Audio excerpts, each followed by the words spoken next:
술도가의 아침은 지난밤보다 더 고요하고 낯설게 느껴졌다. 마당 위에 내려앉은 새벽 공기는 싸늘했지만 어딘가 그 안에 숨어있는 미묘한 따뜻함이 동석의 가슴에 오래도록 남아있었다. 천수와 나눴던 술자리, 그 안에 담겨있던 감정의 진폭이 쉽게 사라지지 않았다. 형 같았어요.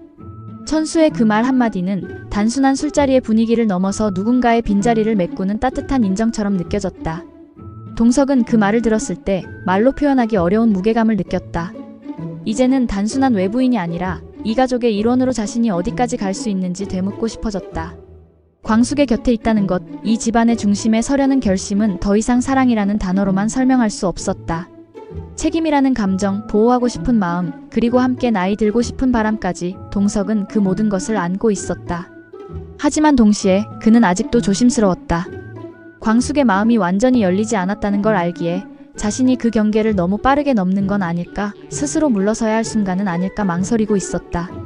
그날 아침 광숙은 평소보다 조금 늦게 일어났다. 어젯밤 눈을 감고도 쉽게 잠들지 못했던 이유는 생각보다 단순하지 않았다. 마음 한구석이 어지럽게 복잡했고 그 복잡함이 어쩐지 달콤하게 느껴지기도 했기 때문이다. 그녀는 천천히 몸을 일으켰다. 창문 너머로 스며드는 햇살은 온화했지만 그 따뜻함보다 마음속 낯선 감정이 더 선명하게 그녀를 깨우고 있었다. 머리를 묶으며 거울 속 자신의 모습을 바라봤다. 언제부터였을까? 아침마다 거울을 보는 일이 버릇이 아니라 의무처럼 느껴진 건 새치한 올, 늘어진 눈가, 말라가는 입술 살아낸 시간보다 살아가야 할 시간이 짧아졌다고 생각하던 시기부터 그녀는 거울 앞에서 자신에게 말을 건 적이 없었다. 그러나 오늘은 어딘지 모르게 생기가 감돌았다. 그 감정이 반가운 건지 불안한 건지 그녀는 알 수 없었다. 계단을 내려오는 발걸음은 조심스러웠다. 평소처럼 정돈된 집안, 소리 없는 이른 아침의 정적은 여전히 익숙했지만 그 속에 담긴 공기는 뭔가 달라져 있었다. 부엌문 앞에 섰을 때 그녀는 직감적으로 느꼈다. 평소와는 다르다는 것. 그리고 문을 열었을 때 그 직감은 확신으로 바뀌었다. 식탁 위엔 따끈한 된장국에서 김이 모락모락 피어오르고 있었다. 잘 지어진 쌀밥, 손이 많이 가는 계란찜, 정성껏 손질한 고등어구이, 그리고 예쁘게 깎인 사과 한 접시. 모든 것이 정갈하고 조심스럽게 놓여 있었다. 광숙은 그 자리에 멈춰 선체로 한참을 바라보았다. 그건 단순한 한 끼의 식사가 아니었다. 누군가가 마음을 담아 만든 풍경이었다. 그것이 더 깊게 느껴졌던 이유는 그 손길의 정체를 그녀가 너무나 잘 알고 있었기 때문이다. 이 모든 걸 준비한 사람은 한동석이었다. 그는 그동안 직접적인 표현보다는 조용히 다가오는 방식으로 마음을 보여주곤 했다. 처음엔 낯설게 느껴졌던 그의 무뚝뚝함과 침묵은 시간이 흐를수록 배려라는 이름으로 그녀 곁에 머물렀다. 말은 적지만 그의 행동에는 늘 이유가 있었고 그 이유는 대개 그녀를 향한 것이었다. 광숙은 잠시 눈을 감고 천천히 숨을 들이켰다. 마음이 울컥했다. 아무도 없는 새벽, 자신을 위해 누군가가 아침을 준비해 주었다는 사실이 그렇게 깊이 울릴 줄은 몰랐다. 그녀는 식탁 앞으로 다가가 손끝으로 수저를 정리하며 작게 중얼거렸다. 이 사람 또 이런 식이야. 따뜻한 감정이 밀려왔다. 그것은 감동이라기보단 잊고 있던 소중한 감정을 다시 떠올리게 하는 무언의 위로였다. 그 순간 그녀는 자신도 모르게 웃었다. 입꼬리가 천천히 올라가고 눈가에 살짝 주름이 잡혔다. 오래전 자신도 누군가에게 이렇게 웃은 적이 있었던가? 사랑이라는 감정이 아니라도 고마움과 편안함으로 사람이 사람에게 스며들 수 있다는 걸 그녀는 지금 동석을 통해 느끼고 있었다. 부엌 안은 여전히 고요했지만 그녀의 마음엔 무언가 따뜻한 물결이 천천히 번지고 있었다. 그 물결은 오랜 시간 굳어있던 마음의 벽을 천천히 녹이고 있었고 어느새 그 안으로 누군가가 조심스레 들어와 있었다. 말은 아직 꺼내지 않았지만 그녀의 마음은 이미 대답을 시작하고 있었다. 현관문이 조심스럽게 열리는 소리에 광숙은 뒤를 돌아보았다. 아침 공기는 여전히 싸늘했지만 그 문틈 사이로 스며드는 공기엔 묘한 생기가 실려 있었다. 누구일까 싶은 마음도 잠시 문 안으로 들어선 인물의 실루엣은 그녀에게 너무도 익숙했다. 한동석. 조용히 신발을 벗으며 들고 들어온 작은 봉투 하나, 그리고 다소 부은 눈. 그가 가진 아침의 모습은 어쩌면 피곤하고 꾸밈없는 얼굴이었지만 광숙의 눈엔 그가 더없이 따뜻하게 보였다. 그는 뭔가 말하고 싶었지만 선뜻 내뱉지 못한 듯 가볍게 미소를 지으며 말했다. 아침부터 실례죠? 그녀는 고개를 천천히 끄덕였다. 놀랐어요. 그래도 반가웠고요. 말끝이 조금 떨렸지만 그 떨림은 설렘과 조심스러움이 뒤섞인 것이었다. 동석은 다가와 식탁 위를 바라보며 작게 웃었다. 그냥 밤새 마음이 복잡하더라고요. 광숙 씨가 걱정되기도 하고 또 생각도 많이 나고 그래서 김장철 아침처럼 좀 든든하게 해드리고 싶었어요. 광숙은 잠시 멈칫했다. 이 사람이 건네는 말 하나, 행동 하나에 자꾸 마음이 흔들리는 걸 느끼고 있었다. 그리고 그 흔들림이 더는 불편하지 않다는 걸 깨닫고 있었다. 오히려 위로가 되었고 어딘가 기대고 싶은 마음까지 들고 있었다. 그녀는 조심스럽게 대답했다. 고마워요. 이런 거 참 오랜만이라 사실 처음엔 부담스러울 줄 알았는데 이상하게 오늘은 마음이 편해요. 동석은 말없이 고개를 끄덕이며 식탁 건너편에 앉았다. 사실 나 어제 천수랑 술 한잔 했거든요. 이런저런 얘기 많이 나눴어요. 가족 얘기도 형제 얘기도 그러다 천수가 나한테 그러더라고요. 형 같았다고. 그 말 듣는데 내가 이 집에 들어온 이유가 좀 달라 보이더라고요.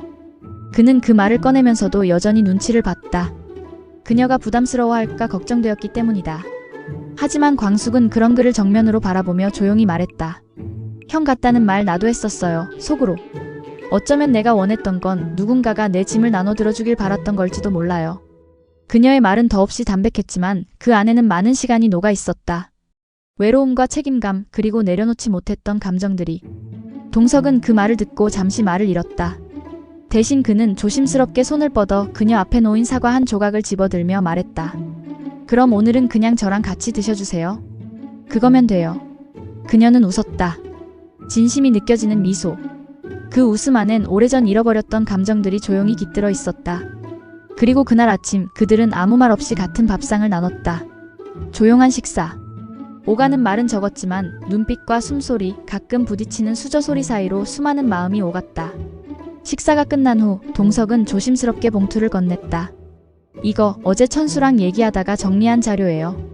술도가 앞으로 운영할 방향, 그리고 시동생들 각자의 의견도 조금 들어봤어요. 혹시 참고가 될까 해서. 광숙은 놀란 눈으로 그를 바라봤다.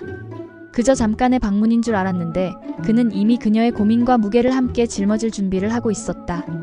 그녀는 봉투를 받아들며 조용히 말했다. 고맙습니다. 정말. 이렇게까지 해줄 줄은 몰랐어요. 동석은 미소 지으며 대답했다.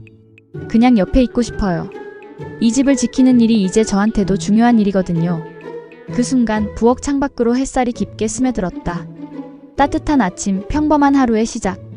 그러나 그날의 아침은 분명히 달랐다. 그들이 서로를 바라보는 눈빛, 함께 앉은 식탁의 온도, 그리고 말없이 나눈 마음은 어제까지의 관계를 천천히 그러나 분명히 바꾸고 있었다. 음식보다 더 따뜻하게 다가오는 건 결국 사람이었다. 그리고 지금 광숙은 그 따뜻함을 서서히 받아들이고 있었다. 하지만 그녀는 그 감정이 자신 안에서 얼마나 큰 파문을 일으키고 있는지 아직 온전히 인식하지 못했다. 누군가의 진심이란 건 늘 그 순간에는 조용히 스며들지만 시간이 지나면 그 무게가 더해진다. 동석이 차려준 한 끼 식사와 건넨 말들, 그리고 그의 눈빛은 광숙의 마음속 오래된 벽을 조금씩 무너뜨리고 있었다. 그날 오후 술도가의 작은 마당은 햇살을 머금고 잔잔하게 흔들렸다. 벽 너머로 바람이 불 때마다 대숲이 살짝살짝 흔들렸고 그 바람 속에서 무언가 다가오고 있었다. 인기척은 크지 않았지만 집안의 기류는 분명 변하고 있었다. 창문을 사이에 두고 그 낯선 기척을 가장 먼저 알아챈 사람은 강수였다. 그는 평소처럼 무표정한 얼굴로 앞마당의 그늘 아래 앉아 있었지만 눈은 이미 정면을 응시하고 있었다. 문 밖을 조심스레 서성이던 그 그림자 장미에 너무 오랜 시간 이 집과 떨어져 있었기에 그녀의 존재는 잊힌 것처럼 보였지만 강수의 기억 어딘가엔 여전히 남아 있었다. 어린 시절의 흐릿한 장면들, 멀리서 바라보던 여성의 실루엣, 그리고 어머니라는 단어를 향한 희미한 갈망. 장미에는 그 마당에 서 있었다. 낯설지만 낯익은 모습으로. 마치 바람을 타고 다시 돌아온 그림자처럼. 강수는 자리에서 천천히 일어나 마당으로 향했다. 걸음은 느렸지만 확고했고 시선은 단단했다. 그녀는 그 기척을 느꼈는지 고개를 돌렸고 두 사람의 눈이 마주쳤다. 그 순간 공기 중의 온도가 달라진 듯했다. 장미애는 차분한 목소리로 먼저 말을 걸었다. 넌 몰랐으면 좋겠어. 하지만 곧 다 알게 되겠지. 그 말 한마디는 강수의 마음속 깊은 곳에 불편하게 박혔다. 그는 아무 말도 하지 않았지만 시선만큼은 그녀를 가볍게 넘기지 않았다. 그녀가 그 자리에 서 있는 이유, 아무 설명이 없어도 느낄 수 있었다. 혈연이란 건 때로 가장 복잡한 감정의 실타래를 만든다. 강수는 지금 눈앞에 선 이 여인이 단지 세리의 엄마가 아니라 자신의 어머니일지도 모른다는 진실을 어렴풋이 감지하고 있었다. 그는 질문을 하지 않았다. 질문을 던진 순간 답이 돌아올 것 같았기 때문이다. 그리고 아직은 그 답을 감당할 준비가 되지 않았다. 잠시의 침묵. 그 침묵 속에 많은 감정이 떠올랐다. 어릴 적 단 한 번 본 얼굴, 사진으로만 남아있던 기억, 그리고 무수히 많은 밤을 지새우게 했던 왜라는 물음표들. 그 모든 감정들이 지금 이 마당 위에 실체를 가진 채 서 있었다. 장미애는 그런 강수를 바라보며 더는 다가서지 않았다. 그녀 또한 지금은 설명보다 시간이 필요하다는 것을 알고 있었다. 강수는 조용히 돌아섰고 장미애는 한 발짝도 움직이지 않은 채 그 뒷모습을 바라보았다. 그날 저녁 술도가의 공기는 미세하게 달라져 있었다. 광숙은 어쩐지 말로 설명할 수 없는 기류를 감지했고 강수는 방 안에 들어간 후 한참을 눈을 감고 누워 있었다. 마음속에서 뭔가가 자꾸 꿈틀거렸다. 그의 곁엔 세리의 흔적이 남아 있었고 그 흔적 위로 불안이 내려앉고 있었다. 그리고 장미애 그녀는 여전히 마당 어귀를 떠나지 않은 채 조용히 어둠이 내리는 집을 바라보고 있었다. 술도가에는 지금 아무도 말하지 않는 이야기들이 흐르고 있었다. 그리고 그 침묵은 점점 더 짙어지고 있었다. 그날 오후 마광숙은 거래처 납품 일정으로 호텔 조리실을 둘러보고 있었다. 납품 물품 검수와 상태 확인은 그녀가 직접 챙기는 중요한 일 중 하나였다. 늘 그렇듯 익숙한 동선과 정돈된 호텔 주방의 공기. 그런데 그날은 어쩐지 분위기가 어색하게 가라앉아 있었다. 평소와는 다른 조용한 긴장감이 느껴졌고 주방 직원들의 표정도 분주하면서 묘하게 어두웠다. 광숙은 순간적으로 무언가 이상하다고 느꼈다. 조리실 주변을 둘러보던 그녀는 마침 마주친 한 직원에게 조심스럽게 물었다. 혹시 무슨 일 있었어요? 직원은 머뭇거리다가 조심스레 입을 열었다. 회장님이 교통사고를 당하셨다고 하더라고요. 지금 병원으로 이송되셨대요. 그 말이 떨어지자마자 광숙의 얼굴에서 피가 싹 가셨다. 그녀는 확인도 끝내지 않은 채 손에 들고 있던 클립보드를 떨어뜨리고 거의 뛰듯 주방을 빠져나왔다. 가슴이 벌렁거리고 호흡이 가빠졌다. 차문을 여는 손이 떨렸고 시동을 거는 것도 쉽지 않았다. 도로를 달리는 내내 그녀의 머릿속은 엉망이었다. 회장님이라는 호칭이 낯설지 않게 다가왔고 그 사람이 한동석이라는 걸 의심하지 않았다. 이 정도의 충격을 안겨주는 사람은 오직 그뿐이었다. 얼마 전까지 자신의 인생에 스며들고 있었던 그 사람. 이제 막 마음을 조금씩 열기 시작했는데 설마 아니라고 아무 일 없다고 되뇌어도 불안은 더 커졌다. 눈시울이 붉어졌고 어깨까지 떨려왔다. 병원에 도착하자 그녀는 복도 곳곳을 헤맸다. 접수대에 이름을 물어도 뾰족한 답은 없었고 안내판을 따라 응급실로 달려가면서도 혹시 너무 늦은 건 아닐까 하는 두려움이 밀려왔다. 입구 안쪽으로 들어선 순간 구급대원들과 간호사들 사이에 붕대를 감은 채 들것에 누운 한 남자의 모습이 눈에 들어왔다. 이마에 피가 비쳐 있었고 광숙은 숨을 멈춘 채 그를 향해 달려갔다. 동석씨? 목소리는 떨렸고 두 다리는 힘이 풀릴 듯 휘청였다. 그녀는 그 환자 앞으로 다가가 손을 뻗으려는 순간 등 뒤에서 들려온 익숙한 목소리에 온몸이 굳어버렸다. 여기서 뭐 하세요, 광숙씨? 그녀는 천천히 고개를 돌렸다. 그곳에 서 있는 사람은 피 한 방울 묻지 않은 양복 차림의 한동석이었다. 놀란 듯 눈을 동그랗게 뜨고 자신을 바라보는 그 모습은 전혀 다친 흔적이 없었다. 오히려 어리둥절한 눈빛이었다.